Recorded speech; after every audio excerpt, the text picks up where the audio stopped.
That's the whole point. They want to be treated as royals. And that is the one thing they were told you can't do. You can't be inside or outside, just choose. So I think if Ravik decided to give them a royal protection, that would be a terrible, terrible mistake. Harry is deeply unpopular, and he has been whining about security for 5 years in a manner that does not endear him to anyone. If he really felt the way he says he felt about his family, that this is this older institution, he compares his father and brother's life to being in jail or trapped in a cage when he talked to Oprah Winfrey, then why would you set your child up for that by insisting they have a title? Exactly, exactly. Everyone just looked at each other with utter disgust. The words expressed to my source were, "We can't say too much, but Meghan was incapable of fitting in with anyone because she couldn't cope with following simple rules, as she felt her way was better." He didn't have the balls to say, no, I will not let you speak about my family that way, no matter how mad I am. And I think a lot of people see that and have that value of like, I don't really care what personal drama or fighting is going on. I still wouldn't want someone deliberately trying to ruin my brother or sister or parents' life or reputation or image in the public eye. And Harry's presence in Britain is always a problem. That's the issue. Harry and Meghan and Harry are dynamite together. Nobody seems to ask Harry the question that keeps hanging in the air. Not in major interviews, not in documentaries, not in any of the headline-making conversations. Does he have any regrets? Now, with only weeks left before a planned trip to Birmingham. And the fact they don't give interviews to any other than people who they cultivate and control if they can, nobody ever asks them, do you regret having lied to Oprah Winfrey? Do you regret having lied on Netflix and all the magazine interviews? Don't you see what a terrible mistake you've made? And are you prepared to apologize? That, I think, is what we're waiting to hear. The debate around security arrangements is still unresolved, and even representatives close to the situation have acknowledged that nothing official has changed yet. The public story and the reality don't appear to match up. Here's what people are missing. First, let's clear up some confusion. Harry is not traveling to attend the actual games next year. The event in Birmingham is scheduled for 2027. So here's where the media headlines are getting really squirrely. This is not a win for Harry. This is not a reversal of his clear, decisive legal defeats. It is simply a reassessment for security that has been conducted for the first time in about 5 years. This summer's gathering is simply a one-year countdown event, but even that has become wrapped up in ongoing discussion over security measures and protection arrangements. Many headlines have suggested that the issue has already been settled. Reports have claimed that everything is practically guaranteed and that the matter is little more than a formality. But when questions were directed to representatives connected to the Sussexes... So, to be a little bit more specific and clear here, Harry lost his legal challenges to the process used by Ravik. The press is framing the current situation as a win, which is problematic, only because he is ultimately achieving his goal of getting police protection, but he is going about it through administrative channels rather than the court. The response was far more cautious. The statement indicated there had been no known change to the current security situation. That detail received far less attention than the more dramatic headlines. Yet it completely changes the picture. That's why many observers are asking where the confident victory narrative originated in the first place. The core disagreement appears to remain exactly where it was before. If he contacted the Ravik offices the way it is right now, 28 days notice, itinerary, we determine on a case-by-case basis exactly what you need. If the man says, my wife and children will be accompanying me, don't you believe that Ravik would be like, yes, you will have armed guards? Harry has received police protection on certain visits when circumstances and official assessments supported it. The broader issue centers on what level of security should apply going forward. That question has remained at the heart of the discussion from the beginning. Reports have also suggested that Meghan and the family are unlikely to travel to Britain. Of course, she uses the children to control Harry, like divorced parents often do. She has Harry terrified that if the kids met their relatives, they would like them or love them or want to go back. This lone stalker, which is kind of funny that this is the reason why this has been reinstated. He must be very scared of this lady. It's very common for famous people and public figures to deal with a stalker occasionally. And this seems to be the only justification to really reconsider and approve automatic protection for Harry. Unless security concerns are addressed in a way that provides greater clarity and reassurance. Behind the public debate, some commentators continue to speculate about the possibility of a future family reconciliation. Strip away the headlines and competing narratives, and what remains is a situation where legal decisions, family relationships, and public expectations are all colliding at the same time. Another point that has generated discussion involves reports of an individual who allegedly approached Harry during a charity-related visit in the UK. The incident has repeatedly been cited in conversations about personal safety and security concerns. And the only other time he's ever said he was in danger was, I think, fan. A fan, yes. A fan. Exactly. So, you know. It has pictures there's of a him and motive. Meghan on the internet, yeah. There's only a motive if he promotes himself. Do I personally think that he's blowing this a little bit out of proportion? Yes, I certainly do. Like I said, I get stalkers can be deeply unpleasant for famous people to deal with, but like, she didn't have any weapons, she didn't have any crazed ideations, it doesn't look like the threat is ongoing. However, Harry was sure to publicize these incidents. He leaked it to the press that this happened twice and the extent to which this woman got close to him, and lots of details were made public about it from Harry's team. Not everyone accepted that account at face value. Online discussions quickly filled with alternative theories and competing interpretations. Some people claimed the individual was actually a familiar supporter who had previously appeared at public events. Those claims circulated widely, although opinions remained divided. One commenter summed up their skepticism by saying, "About as real as that New York car chase." Because the way that is calculated is there a threat? Right. And there's no threat to Meghan or her children. They've never shown a threat. The only threat has been that they'll be photographed by paparazzi, which is, of course, what they want. Well, which is what Meghan does 24 hours a day in the house. Exactly.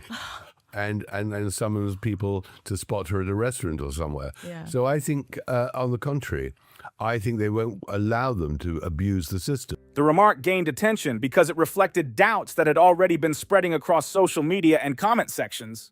Questions have continued ever since. If the situation was as serious as some reports suggested, people wondered why more decisive action was not publicly reported.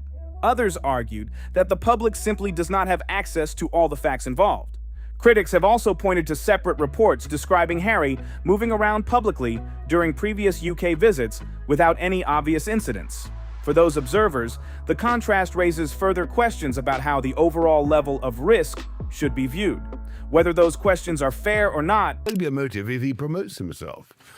And after all, he's the man who said he killed 25 Taliban, which he didn't have to do. He's the man who boasted he killed. He doesn't know if it was 25 or 30 and how many innocents died too. So what does he want? He brings it on himself and then says, now protect me. they continue to follow the story and keep the debate alive. It's difficult for the public to reconcile two very different narratives at the same time. One moment, there are claims of serious security concerns, and the next, reports suggest routine public appearances without major issues. And he lost that case, he appealed it, and he lost the appeal in spring 2025, leaving him with no other further legal action possible to take. Like, that was the full end of the story. He cannot sue again, basically. And it's worth noting at this point that the threats that Harry and his family potentially or allegedly face are nowhere near as serious or constant as the working royals, King Charles, the monarch, Prince William, and his family, and all the direct heirs, for very obvious reasons. That's why the conversation remains so divided. Now, this is where things become more complicated. A recent incident involving a masked individual carrying a crowbar near Sandringham drew significant attention. Reports linked the event to wider royal security concerns, and even some longtime critics acknowledged that high-profile figures deserve appropriate protection when visiting the UK. The public to see, or he wanted to be validated in his feelings that it was an unlawful and procedurally unfair decision. Requesting a fresh review while simultaneously suing to prove the first review was illegal would have been legally contradictory. His team focused on overturning the 2020 policy entirely rather than asking to be evaluated under that policy each year. Because of incidents like that, discussions about security are no longer viewed by everyone as purely hypothetical.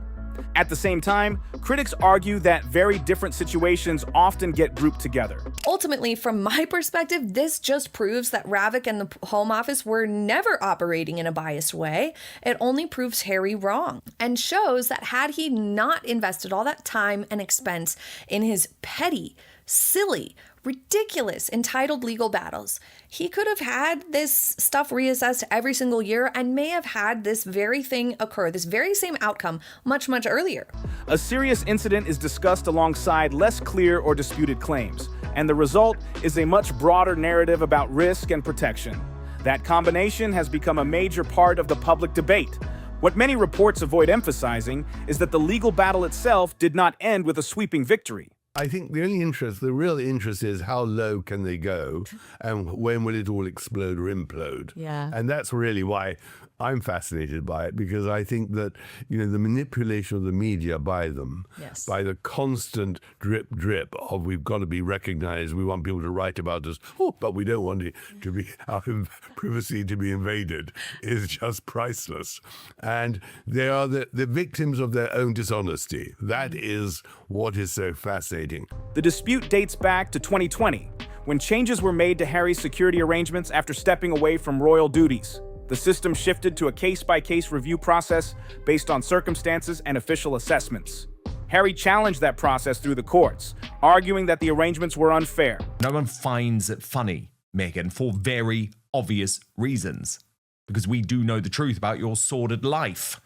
Princess Carparkle writing, I promise you. After multiple legal challenges, the decisions ultimately remained in place. Here's the detail that continues to generate discussion. Throughout that period, there were existing channels through which security assessments could be reviewed. Critics have argued that pursuing legal action while also relying on those same procedures would have created a complicated and potentially conflicting position. That's why some commentators believe the court fight and the review process became tightly connected. Supporters see the lawsuit as a challenge to the policy itself. Critics see it as a strategy that prevented a different path from being explored sooner.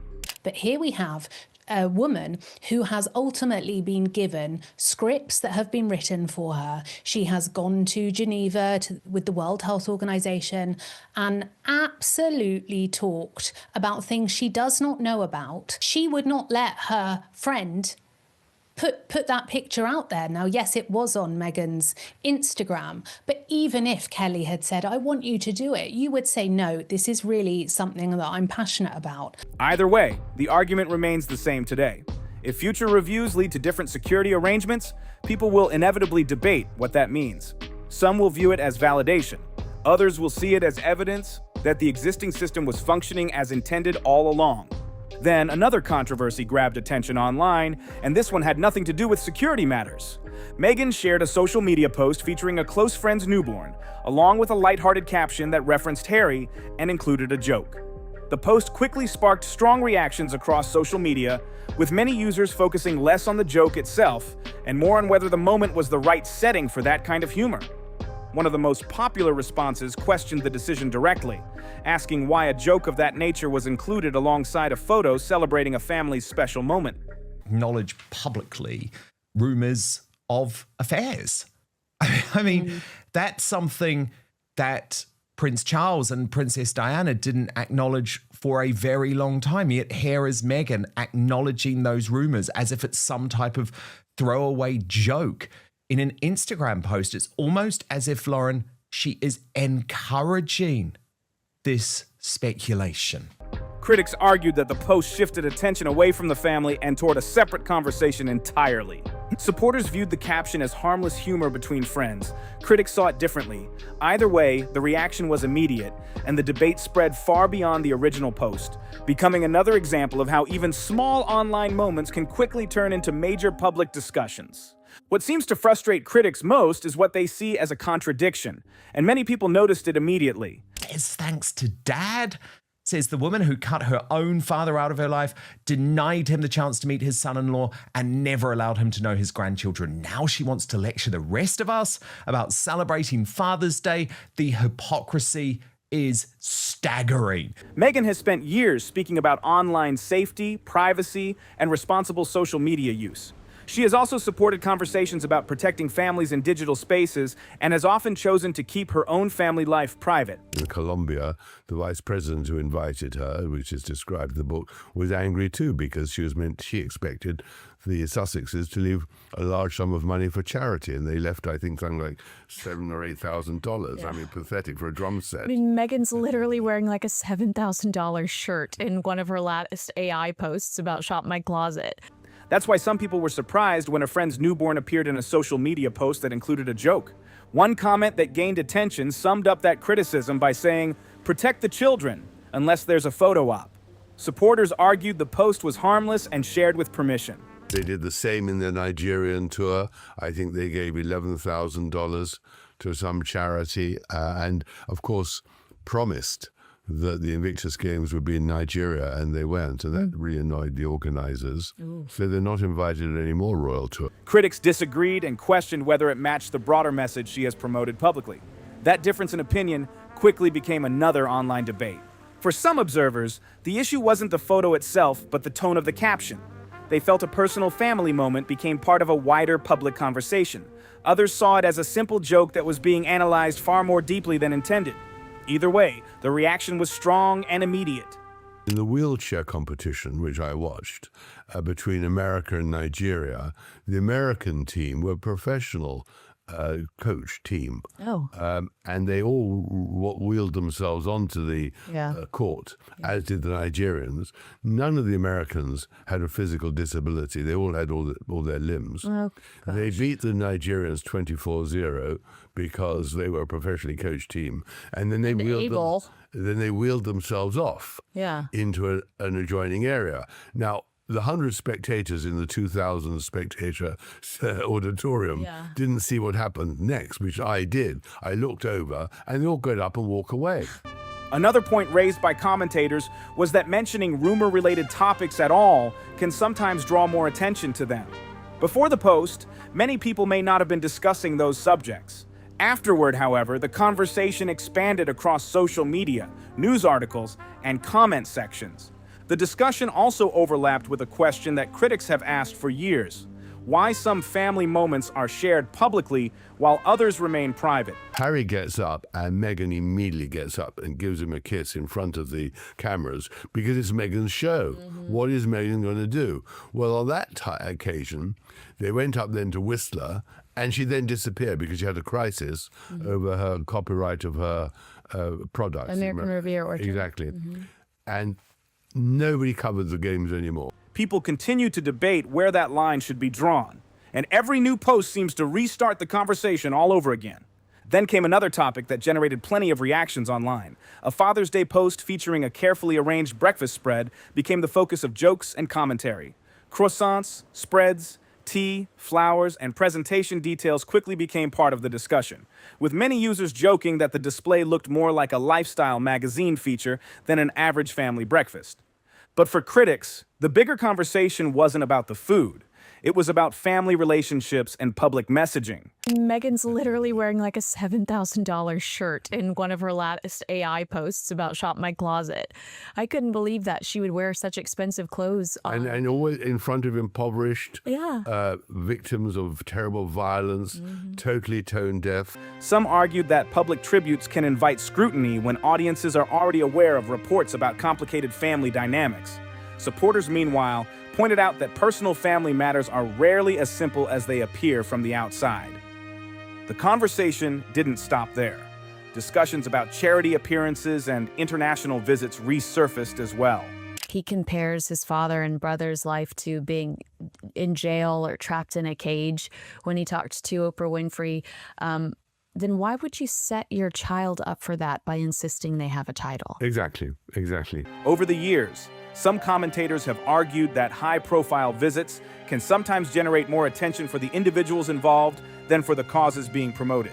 Others strongly disagree and point to the awareness such appearances can bring to charitable organizations.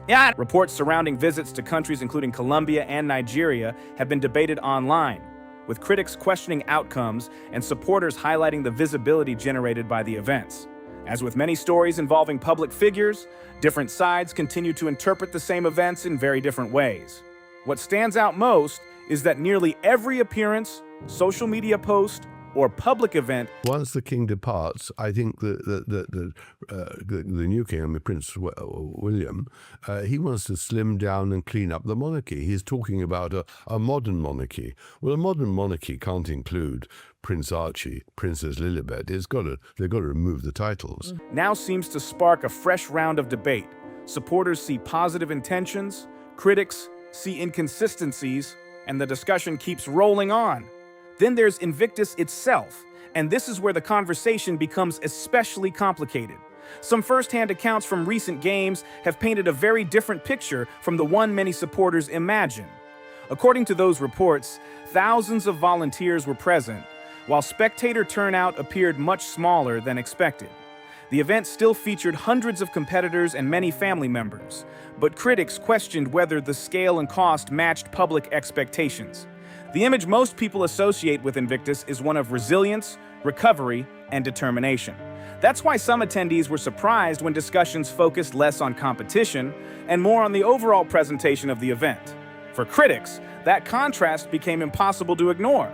What you're really seeing at the moment, and that's so fascinating, is a couple in California who are floundering all over the place. They need money. Publicity, they think, will get them money. They're given publicity because we want to see how it all ends. What more will she do? Well, I mean, there was this one. So Yeah. we already got the Canadian tuxedo shot. What more will she do to get? And what more can Harry do? Because he's down now to one charity. That's it now, once every 2 years. Several online commentators argued that media coverage often seemed more interested in celebrity appearances than the athletes themselves. They pointed to major opening ceremonies, entertainment acts, and headline-grabbing moments that sometimes overshadowed the stories of participants the games were originally created to celebrate. One criticism that kept resurfacing was that public attention appeared to spike whenever Meghan was present and fade when focus shifted back to the sporting events. Whether fair or unfair, that perception became part of the wider discussion surrounding the games and their public image. Then there are the financial questions that frequently appear online. Various commentators have raised concerns about budgets, spending, and reporting, while supporters argue that many claims circulating on social media remain unverified or lack full context. As a result, those debates continue without clear agreement from either side. And even Meghan, I don't think, deserves to be compared to Anne Boleyn, because, I mean, at least she was trying to be something more than just a third-rate actress. Right. Whereas Anne Boleyn was in the end a political force. She was someone rivaling the king. She wouldn't do what the king wanted, and the king was struggling. He needed to secure the Protestant succession. So the comparison is so foolish. Add in criticism over expensive clothing, luxury branding, and public appearances, and it becomes easier to understand why emotions run so high whenever the subject comes up. Supporters see successful public figures using their platform. Critics see a disconnect between image and message. The divide remains significant. Beyond the charity debates, another topic repeatedly surfaces in public conversations: the long-term impact of family decisions. Many commentators speculate about how future generations may eventually view the choices that have shaped today's situation. That's become one of the most discussed aspects of the story. Some critics argue that family relationships, traditions, and connections have been lost along the way. Others believe stepping away was necessary and justified. The reality is that nobody outside the family truly knows how those private relationships function behind closed doors. Meghan doesn't fit in. Meghan never wants to assimilate. Meghan wants to be doing what she wants, and that is not compatible when you are in a royal family. This is, well, why Catherine, Princess of Wales, is such an asset to this family. Many people feel that she's the favourite royal and everyone loves her, but there's never airs and graces about her at all. She is quite happy to slot into that hierarchy underneath King Charles, and she is very, very dutiful. And that's something that Meghan Markle could never get her head around. And Meghan had the world at her feet, and she was the one that ruined it. There is also continuing debate about royal titles and the future direction of the monarchy. Harry has publicly spoken about his difficult experiences within royal life, which has led some observers to question how titles and future roles fit into that broader narrative. Critics often ask why certain traditions should be preserved if those same institutions were described negatively in the past. One frequently repeated argument is simple. If an institution is viewed as restrictive, why maintain ties to it? Supporters counter that family identity, heritage, and official titles are separate issues altogether. The disagreement remains unresolved and continues to generate discussion online. Questions about the future structure of the monarchy have also become increasingly common. Many royal commentators believe future changes could result in a smaller and more streamlined institution. Whether that happens or not remains entirely speculative, but the conversation shows no signs of disappearing anytime soon. Even historical comparisons have entered the debate. Some writers have attempted to compare modern royal controversies with famous figures from the past. Critics quickly pushed back, arguing that such comparisons often oversimplify very different circumstances and historical realities. Those discussions rarely last long before attracting heavy criticism from both sides. So where does everything stand now? The upcoming trip is approaching, security discussions remain unresolved, public debate continues to intensify, and competing narratives are still battling for attention. With so many unanswered questions still hanging in the air, the story remains far from settled.